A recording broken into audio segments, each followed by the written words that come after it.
This is a guide to prepare your assets for use with Taleweaver. As you may or may not know, Talespire has just released Taleweaver Lite, which is functionality that allows you to take custom minis and add them to Talespire. Now, there is a guide for using Taleweaver that includes things like installation, but what it assumes is that you have all of the parts needed for your asset ready. That includes the mesh, the texture, the normal file, and the I call it the Maior file, which is basically your metallic AO and roughness file, all in one. So a lot of assets don't necessarily have all those files provided, and some assets have multiple meshes and multiple textures. I misspelled textures, which is a problem because Taleweaver only supports a single mesh and a single texture. So this tutorial is going to show you on what you can do if you have an asset with multiple meshes, multiple textures, or you don't have the normal or the Maior map. This tutorial will tell you on what to do so that you can get your asset in Taleweaver. Now, I should say the process shown here is going to make sure that your asset gets into Talespire and looks reasonable. This process is relying on some automated steps. So if you do things by hand, you're potentially going to get better results. But if you're just looking to get something into Talespire and make it look good enough, this tutorial should cover that. Okay, so let's get started.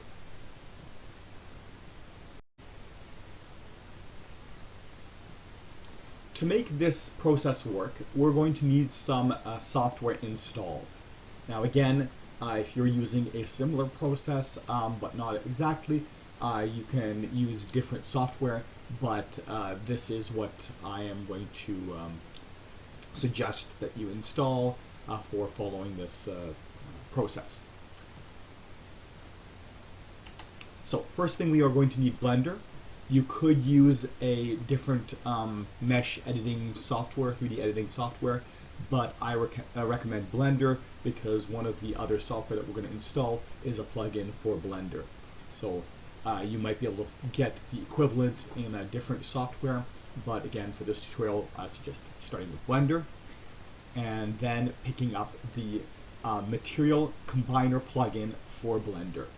So as I mentioned earlier, Taleweaver Lite allows you to have a single mesh and a single texture. Now, some assets come in multiple parts, so they have multiple meshes and multiple textures.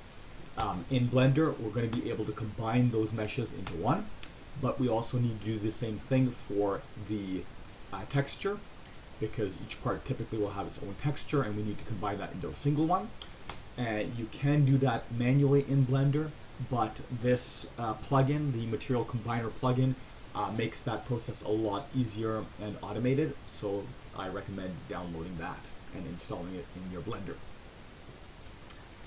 Then, in order to make that Material AO roughness file, the easiest way, if you're doing it by hand, is to create separate channels in grayscale, so that the different channels don't conflict.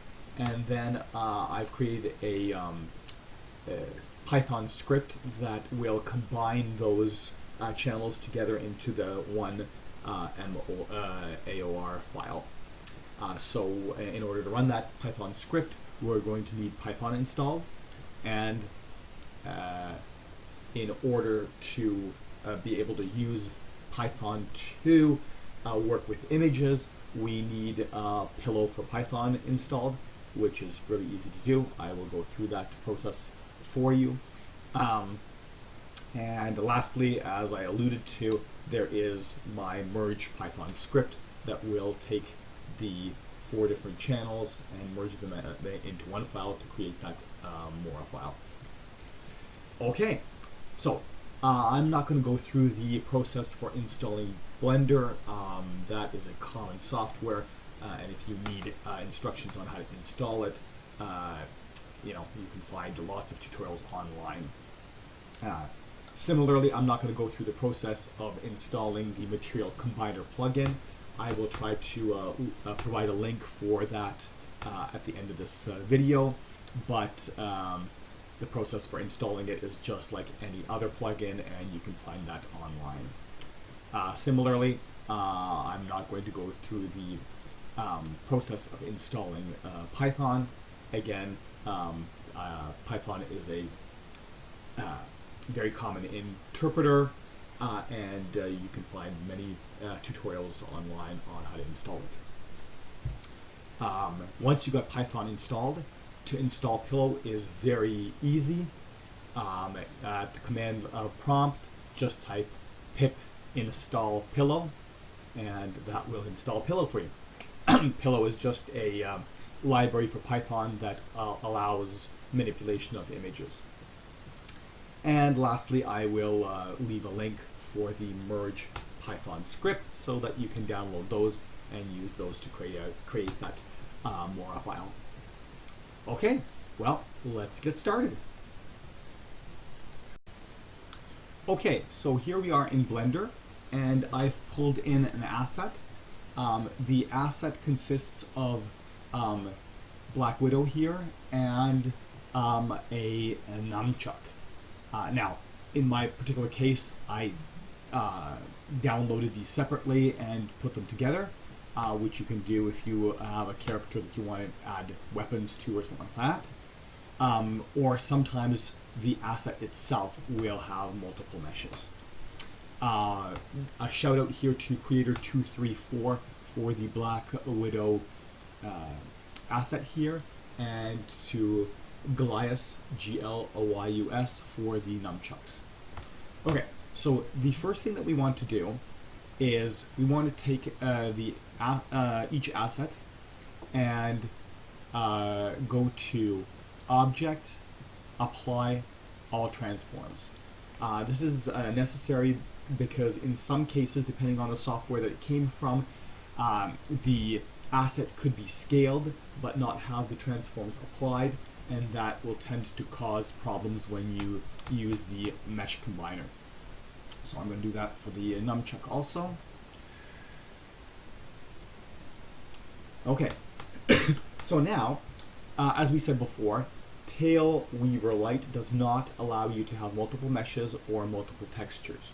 So in this particular case, we have two meshes, and each of those meshes have one or more materials on them. So what we want to do is we want to combine the meshes and the materials.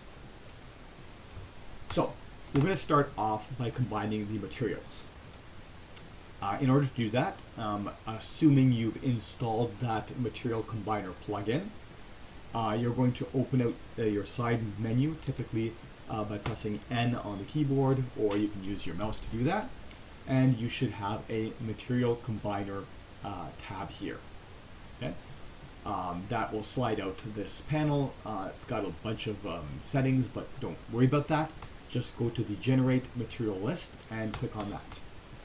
That's going to identify all of the materials in your scene, and then we're going to click the Save Atlas to and select a location to save it to.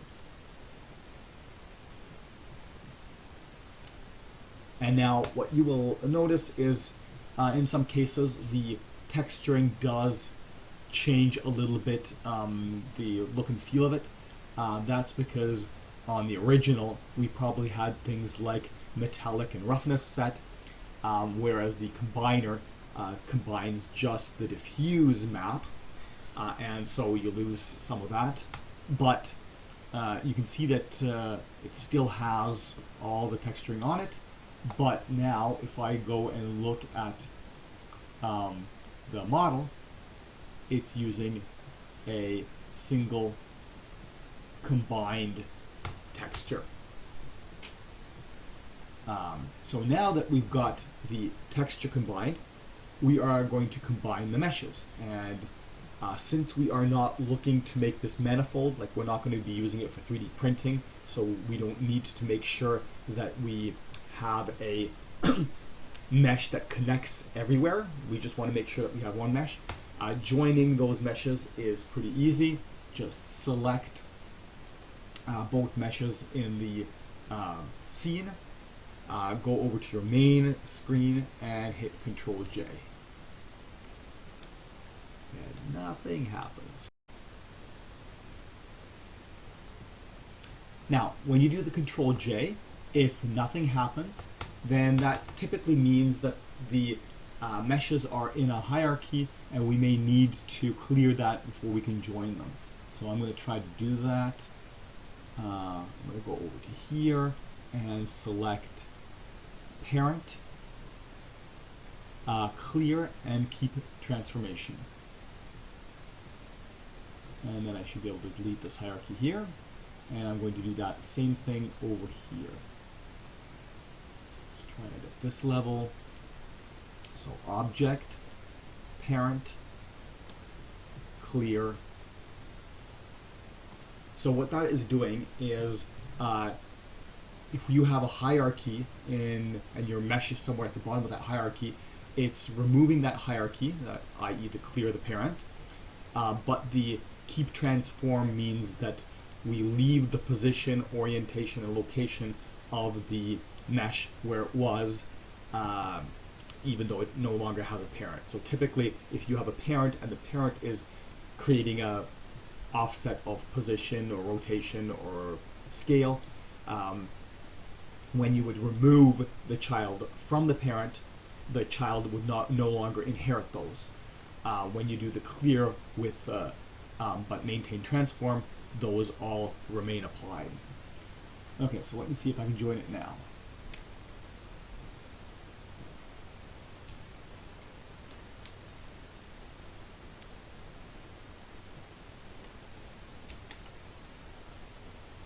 Still having problems joining it.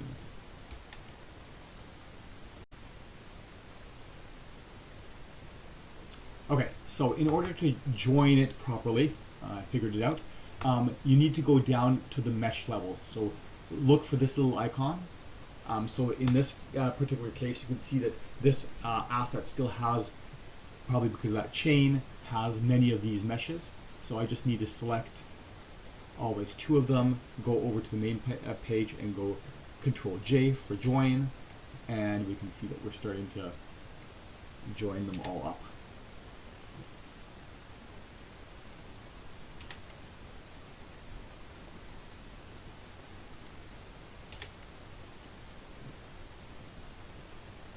Now, typically your asset would not have this many meshes, hopefully.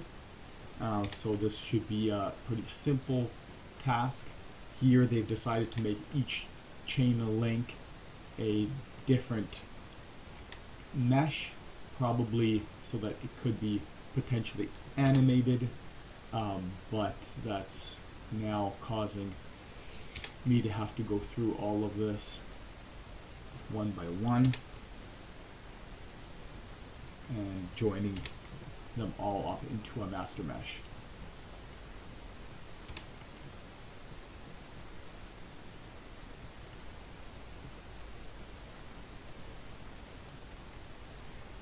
I'm betting there's probably a faster way to do this, but if there is, I don't know what that is, so we're almost there.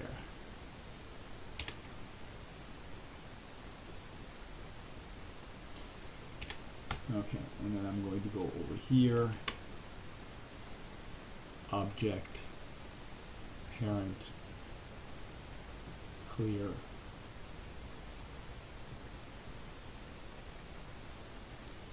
and delete the hierarchy. Okay, so there's my nunchucks now, and there is my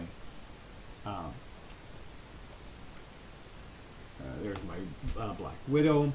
So now I can go select those 2, go over here, join, and yay, finally we have one mesh with everything combined.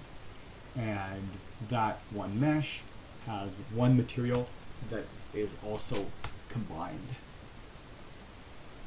So if we want to, we could actually go into UV editing and have a look at what it actually did.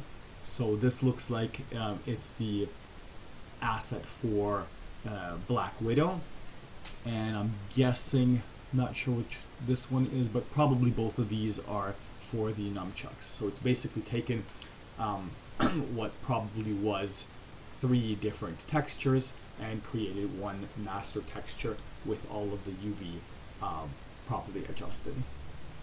Okay, so we have a single mesh, check. We have a single texture, check. Okay, now we need a normals file. Now, in some cases, your asset will already come with a normals file, and in that case, yay, you're good to go. But if you do not have a normals file, this is how you can generate one. So we're going to select our asset. We are going to go into shading. Okay, you will probably see something like this. This is basically our combined material coming in, wired to the base color and potentially alpha. And this is our principal shader with an output here. What we're going to do is we're going to click Add, Texture, Image Texture, and just place that anywhere. It doesn't really matter. So we've added a texture container, but we need to actually create a texture for that texture container to use. So we're going to hit New, and we can set the size here. I'm using, I believe, 1K textures here, so I'm going to just leave it at that. I'm going to type in maybe normal here so that I know what this texture is. If you're using higher resolution textures, increase your size to match. And then I'm going to hit OK. So that's now created a texture that we can use to basically bake our normal. Now, the next thing we're going to do is we're going to go over to this little camera, and we need to switch the rendering engine to cycles. This is important because you will not find the bake option unless you switch to cycles.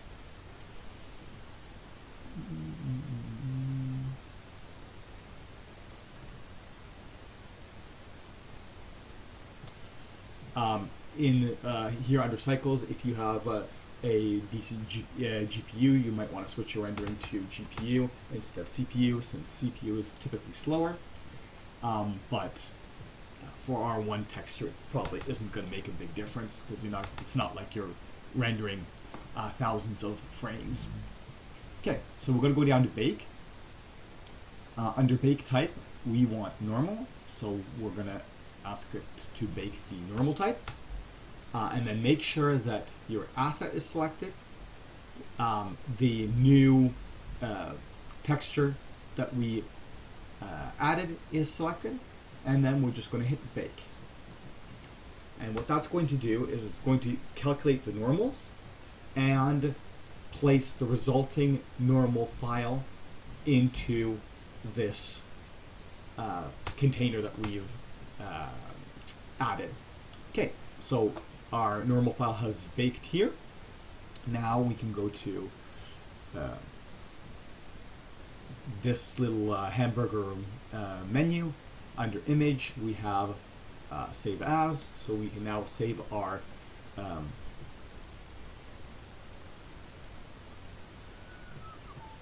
normal file,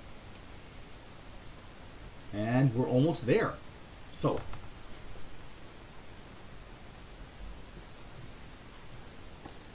now mesh, check. Texture, check. Normal file, check. So all that we have now left to do is the Mira file. The Mira file is basically a single file that has the metallic component of your materials in one channel. It has the AO in the second channel. It has nothing in the third channel, or the third channel is not used. Let's put it that way. And then it has the roughness in the fourth channel, which is typically alpha. So your typical channels are red, green, blue, alpha. So that means our red component needs to be our metallic. Our green component needs to be the AO. Our blue component is basically going to be unused. And the alpha is going to be our roughness. Okay, so again, if your asset comes with these textures, you may already be able to reuse some of those. If you have a sophisticated software like Substance Painter, you could probably get those generated from that. I don't know. I don't use Substance Painter. I only use free stuff. So I am going to show you how to basically do this by hand. Okay. Do note that doing it by hand is kind of the long way of doing it, because you're going to be basically painting your material by hand. Typically, if you're doing it by hand, you'll want to most likely just kind of apply more like blanket use of the metallic or whatever. So instead of going into fine details, you're probably going to kind of say, well, okay, everything here is shiny, metallic, everything here is not, and do something like that. So let's have a look at our texture for Black Widow and the nunchucks. So as we saw earlier when we went into UV edit mode and selected our combined texture, this is what we've come up with for, or this is what the combiner came up with for our texture, and that this is the UV layout.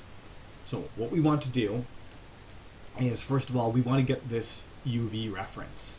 So you can go to UV, export UV layout, and I'm going to save that somewhere again.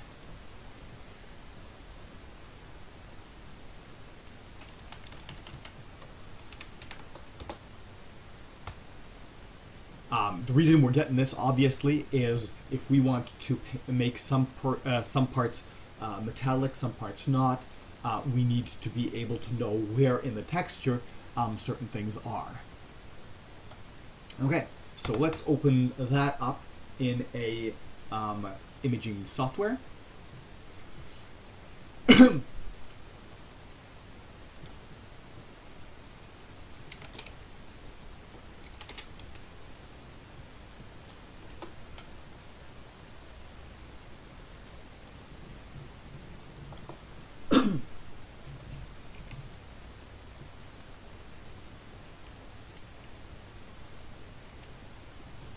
Okay, so I'm just using paint.net here. You feel free to use whatever other software you would like. So here we've got the layout for Black Widow and the nunchucks. Now, depending on how well your UV layout was done, this can be an easier process or it could be a hard process. So we're starting off with metallic. So what we're going to do is we're going to forget about the AO, we're going to forget about the roughness, we're just going to focus on metallic. And we're going to make a grayscale image. Okay, so because it's metallic, that means anything that is white is very metallic, anything that is black is not metallic at all, and any shade in between is a variation of how much white it is. The more white, the more metallic it is. Okay, so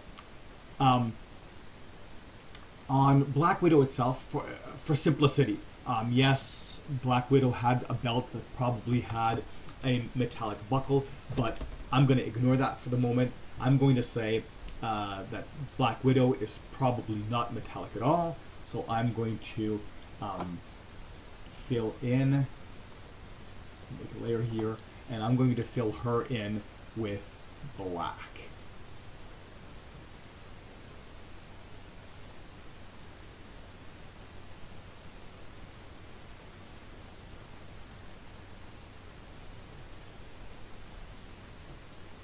Okay, so now here we have these two other parts, I believe, are the nunchuck, and I'm guessing, again, probably have to experiment a little bit, but from the shapes of it, I am guessing that this section over here is the handle, and this is the chain. So I am going to make the handle also black. The handle is not metallic. And then I am going to make this, oh, whoops. And then I'm going to make the chain metallic, because it looked like it was metal. So let's do, I'm not having a good day today. Okay. And then this section is unused, so it doesn't really matter. I like to kind of throw a different color there. But really doesn't matter what you put there. Okay, so now we've made our metallic nap here.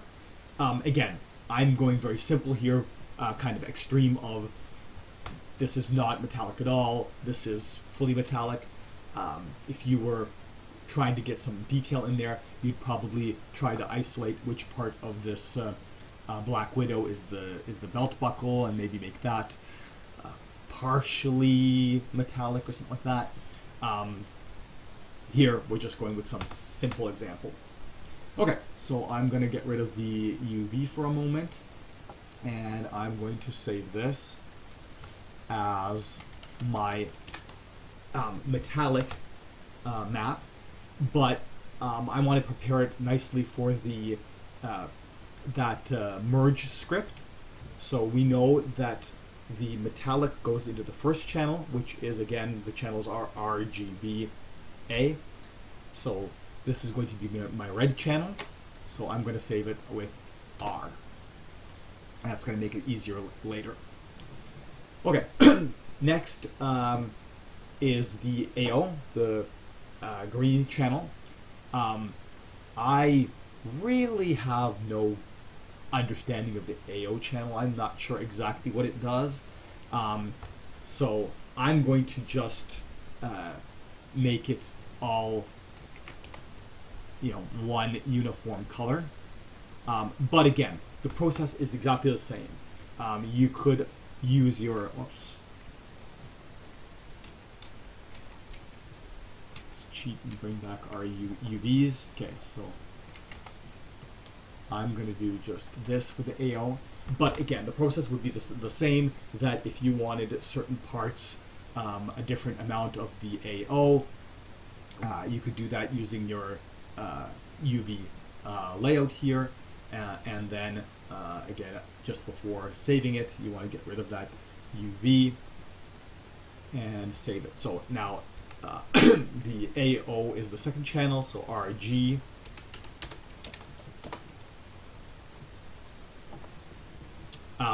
The third channel is not used by Taleweaver Light, so I tend to just make a black file.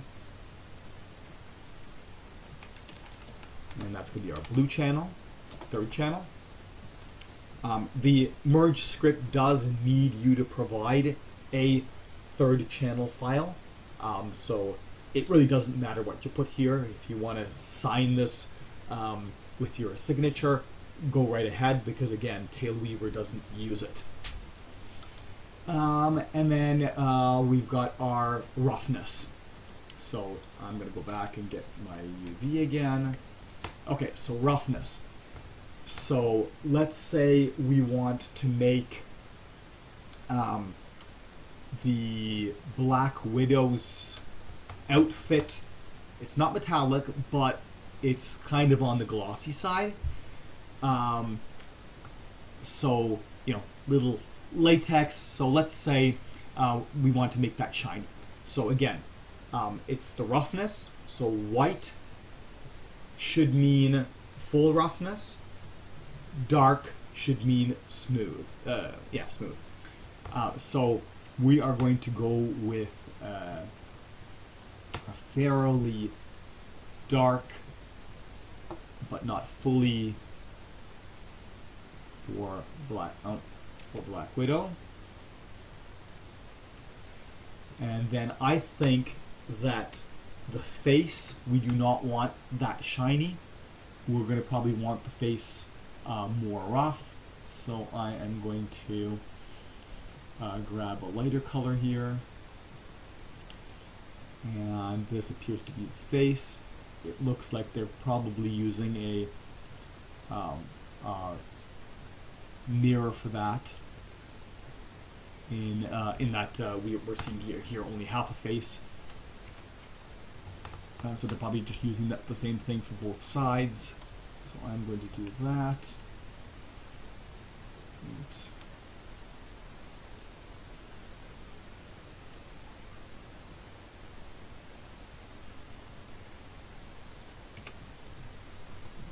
Okay. So that's that. For the chain, we probably want that to be smooth. So let's maybe even go for the dark, for pure black. And the handle may be something in between. So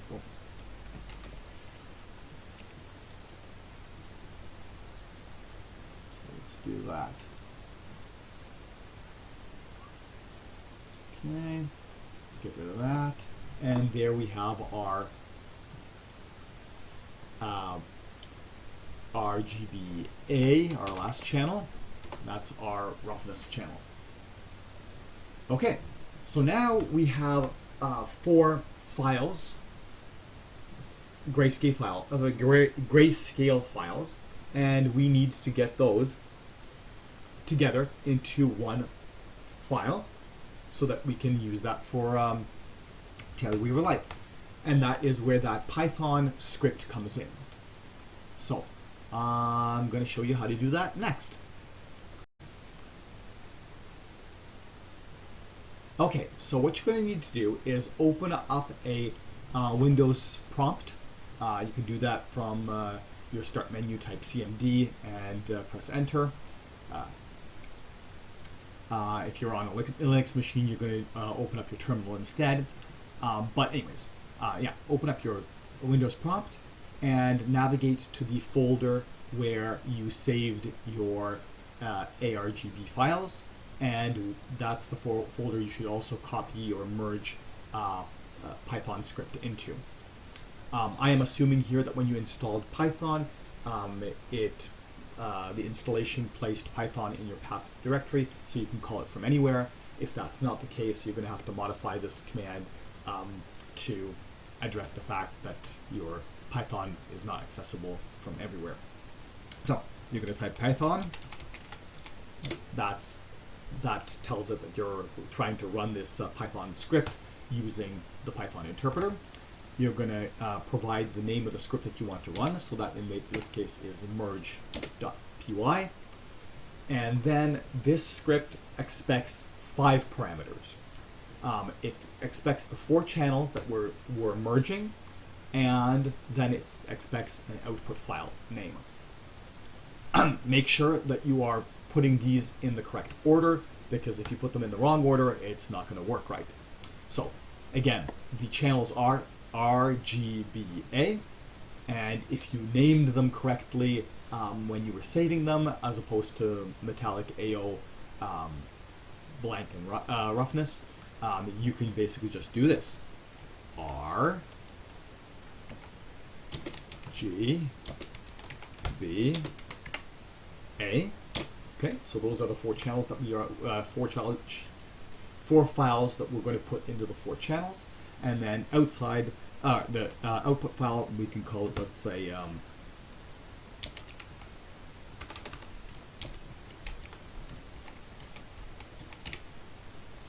okay, and that's it. Press the button, and hopefully, if everything goes all right, you will see a new file get generated that has all 4 of those channels mixed. And now you're basically ready to take that into Taleweaver. You've got your mesh, you have your combined texture file, you have your normal file, and you have your Mayor file. So let's take it over to Taleweaver.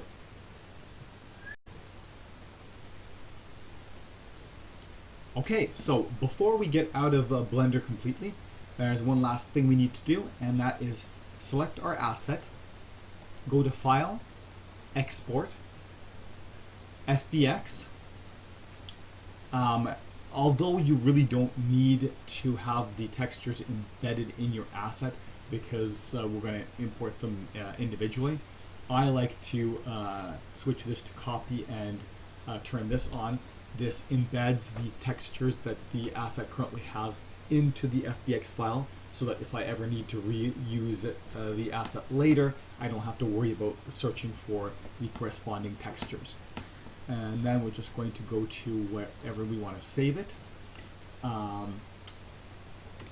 Make sure that the asset is selected, and then you can select the limited to, so that we don't bring in our camera and light when we save this. And we can now save this. This is what we are going to get our mesh from. So let's save that. Okay, and now we can continue with the process. So now we want to take the results into Taleweaver and make our asset. The guide for that has already been made by Bouncy Rock. It is available at https://talespire.com/taleweaverlite-guide. So you can get it from there. The Python script for merging and a link to the Material Combiner plugin is available on the unofficial Talespire modding Discord in the tutorial section. There is a post there called Taleweaver Ready Assets. You can find links there to get that. So I am going to go through the process of actually using those files in Taleweaver fairly quickly, since the guide will provide more details on that, but yeah, I'll just go through that quickly so that you can see what the whole process is from this video. Okay, let's get started.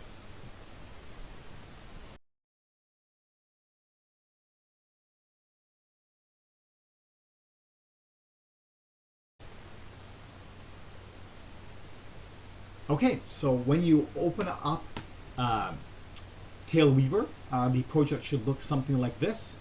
Again, I'm not going through the process of installing the Taleweaver package into your Unity. You can use the official guide for doing that. Once this loads, we're going to want to hit New down here to say that we're creating a new character, and we are going to want to give the character a name. Once we've done that, click on Assets and create a new folder for your asset.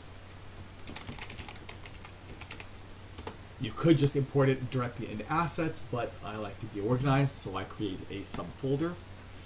And then we are going to import our assets. So first, I'm going to import our mesh. So the mesh was right here.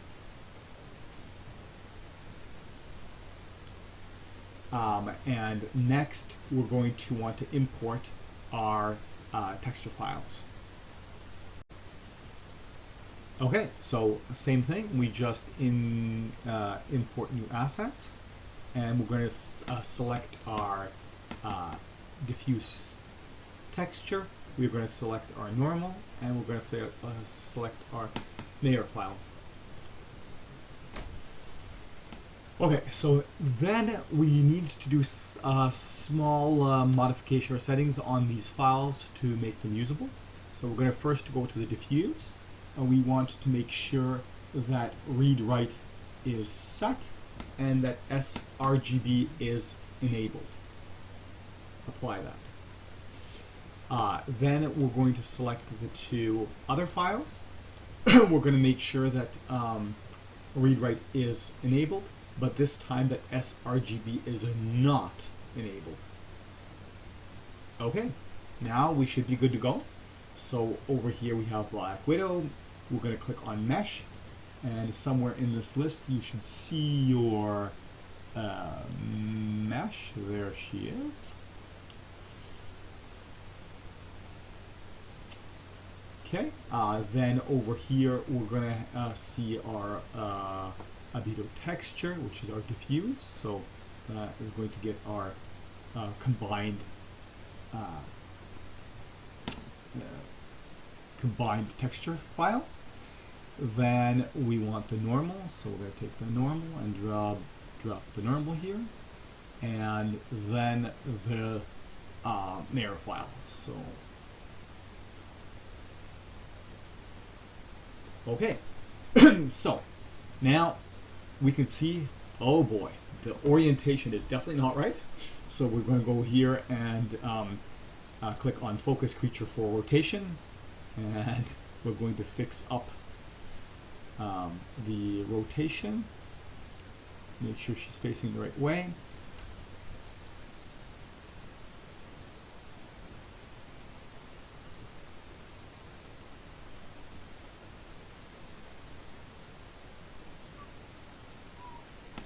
And then we're going to focus for translation to make sure that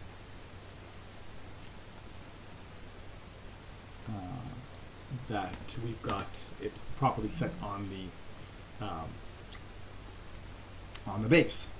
Okay, then we can scroll down. So we've got translation looks like good, rotation looks good, scaling. Okay, so we're going to turn on. She's a medium-sized creature, so we're going to want to have a size here of 1. It is currently warning us that we're too far into the base, so we're going to go back to translation and lift that up until that disappears. Then we're going to go show creature for scale. Okay, and it looks like she's too big compared to regular sized other creatures. She appears to be a little too big, so we're going to go with scaling. And if you scale by the center, it will scale all proportions. If you scale by the ends, it's just going to go in that one direction. So I want to scale proportionally. And now, of course, we're going to have to translate. So I think maybe even a little bit smaller. Yeah, there we go. Translation. And you want to make sure that your character is nicely sitting on the floor here. Otherwise, when you bring him into Talespire, it's going to be like floating in the air. Okay, so we've got that part done.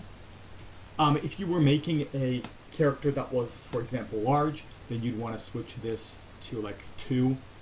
Or if you're making a small character, you want to switch that to half. But we're happy with the 1.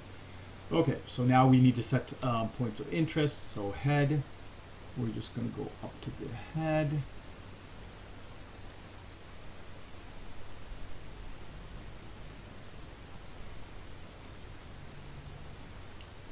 Spell target. Where do we want to make the spell target? Probably from her other hand.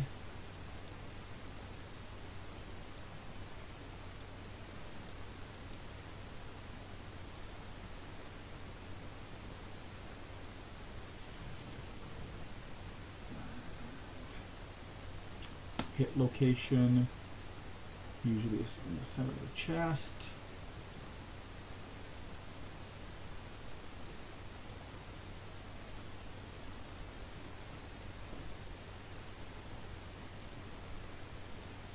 Torch,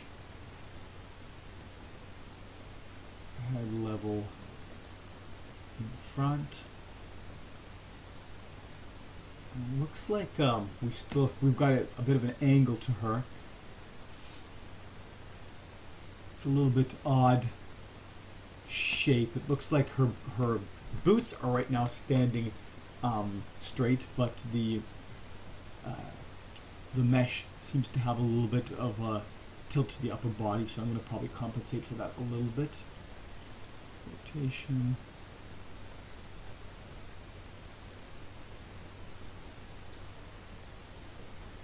Like that.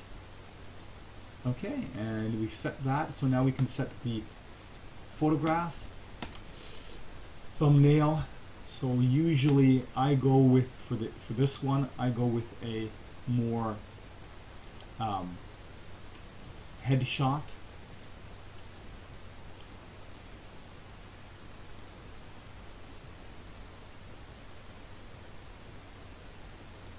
And then usually for the other one, I tend to do a more full body.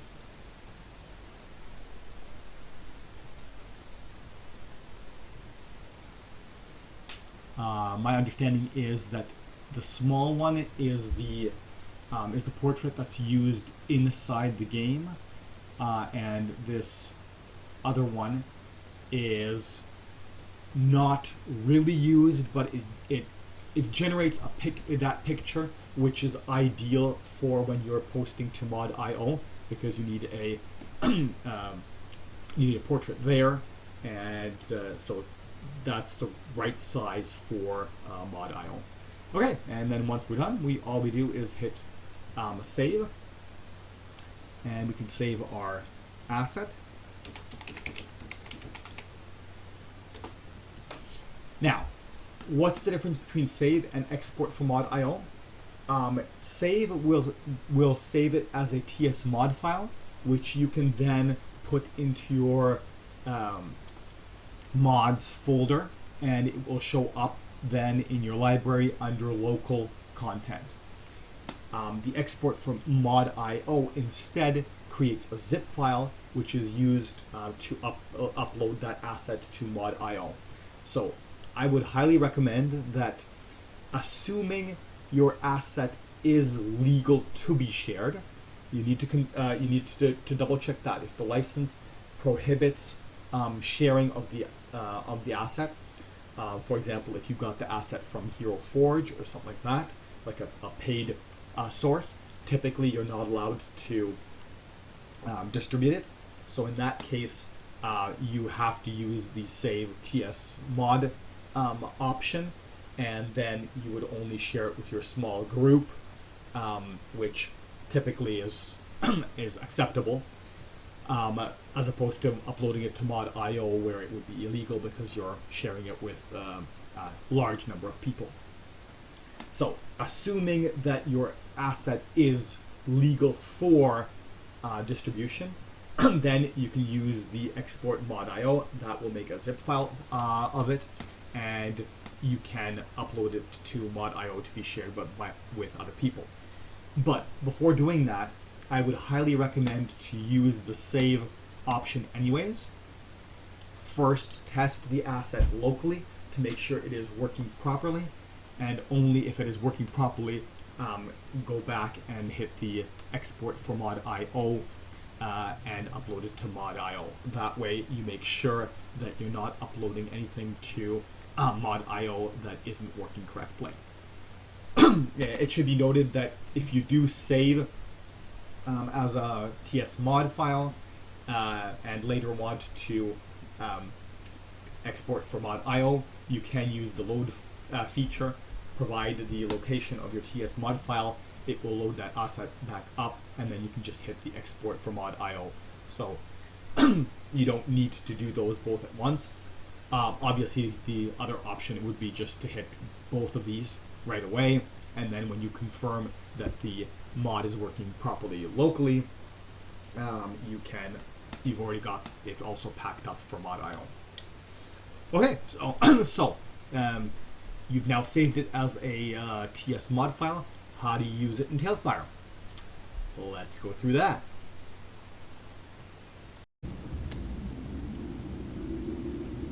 Okay, so here we are in Talespire. My Talespire has a bunch of mods loaded. You don't need to worry about that. This process works the same regardless of whether or not you have a modded Talespire or are using a completely regular vanilla Talespire. What you're going to want to do is go to the top right here to the settings wheel and scroll down, and you will see a open settings directory. So click on that, and that will open up a folder, and you want to go to the local content packs. This is where you can drop in your TS mod files, and they will show up in Talespire.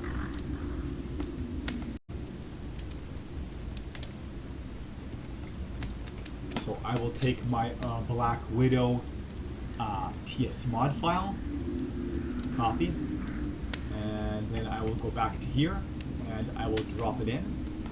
Now, this folder is monitored by Talespire in real time, so even with Talespire running, you can add files here and they will show up in Talespire. So there's our Black Widow. Go back to Talespire and I will create a new campaign.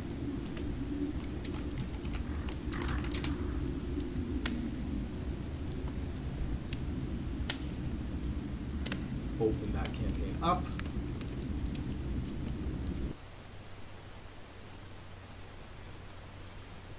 And now when we open up our library,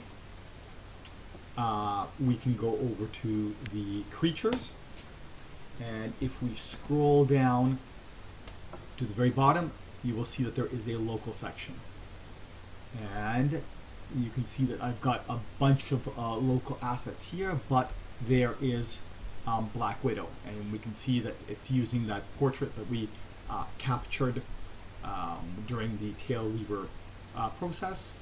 And if I click on her, there she is.